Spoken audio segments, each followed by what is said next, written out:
Hello everyone, welcome back to my YouTube channel let's discuss. So friends, आज हम पढ़ेंगे class 10th विषय हिंदी। और ये वर्कशीट नंबर होगा आपका 59, जो वर्कशीट आपका 23 नवंबर 2020 के लिए है। तो आज हम पढ़ेंगे हिंदी में माता का आंचल, जो कृत का भाग दूसरे लिया गया है। ठीक है, तो विद्यार्थी अपना नाम लिखेंगे और कक्षा अध्यापक का नाम लिखेंगे। तो आइए इसे प्रॉपर वे में डिस्कस करते हैं। बच्चों, नीचे दिए गए अंशों को ध्यानपूर्वक पढ़कर पूछे गए प्रश्नों का उत्तर दीजिए।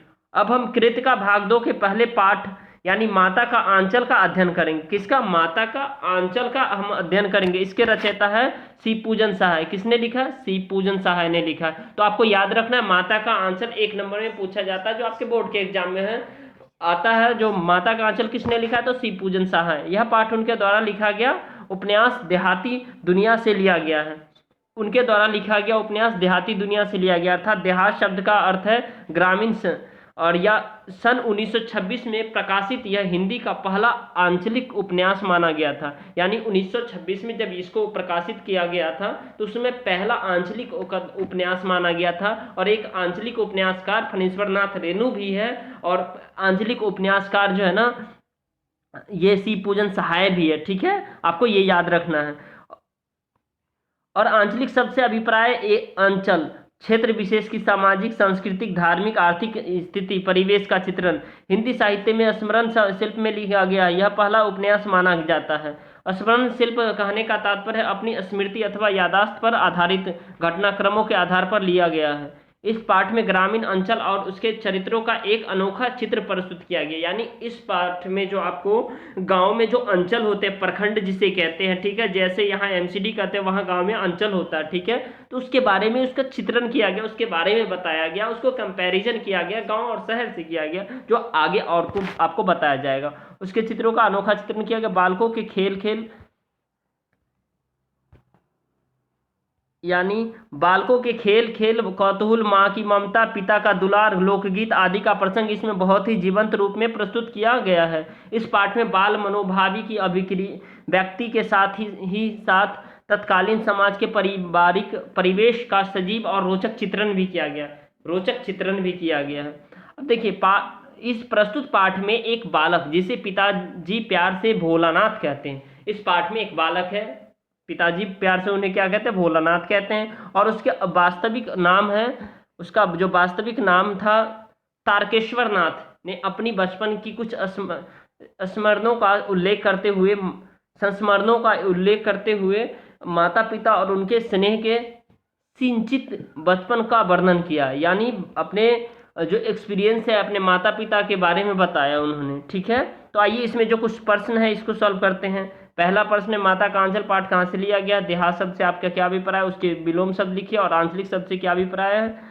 उसके बाद आप लिख सब देखेंगे। क्वेश्चन नंबर फिफ्थ है, इस पाठ थर्ड है, आंचलिक शब्द से क्या अभिप्राय है? और फोर्थ है, इस पाठ में किन किन बातों का सजीव और रोचक चित्रण किया गया? फिफ्थ है, अपने आसपास या परिवेश की किसी छोटे बच्चे की दैनिक गतिविधि का ध्यान से देखिए, उनकी कुछ प्रमुख क्रियाकलापों का दिनचर्या को लिखिए। मतलब उनके बारे में कुछ भी आप लिख सकते हैं। ठीक है, तो आइए इसके सॉल्यूशन को देखते हैं। चलिए, तो क्वेश्चन नंबर फर्स्ट हम देख रहे हैं, माता का आंचल पाठ कहाँ से लिया गया और उसकी क्या विशेषता है? ठीक है, तो माता का आंचल पाठ उपन्यास देहाती दुनिया से लिया गया है। उसकी विशेषता यह है कि यह पाठ सामाजिक, सांस्कृतिक, धार्मिक, आर्थिक इत्यादि परिवेश का चित्रण करता है। ठीक है दोस्तों, अब हम क्वेश्चन नंबर सेकेंड देखेंगे, जो बहुत ही आसान है। दोस्तों, यहाँ पे देहात होगा, आपको यहाँ पे लिखना क्या? देहात शब्द क्या है? यहाँ पे आपको देहात लिखना है। देहात शब्द से क्या समझते हैं? इसका विलोम शब्द लिखिए। तो देहात शब्द से अभिप्राय होता है ग्रामीण इंसान जो गांव में रहते हैं। देहात शब्द का विलोम शब्द होता है शहर होता है। ठीक है, तो आपको यह करना है।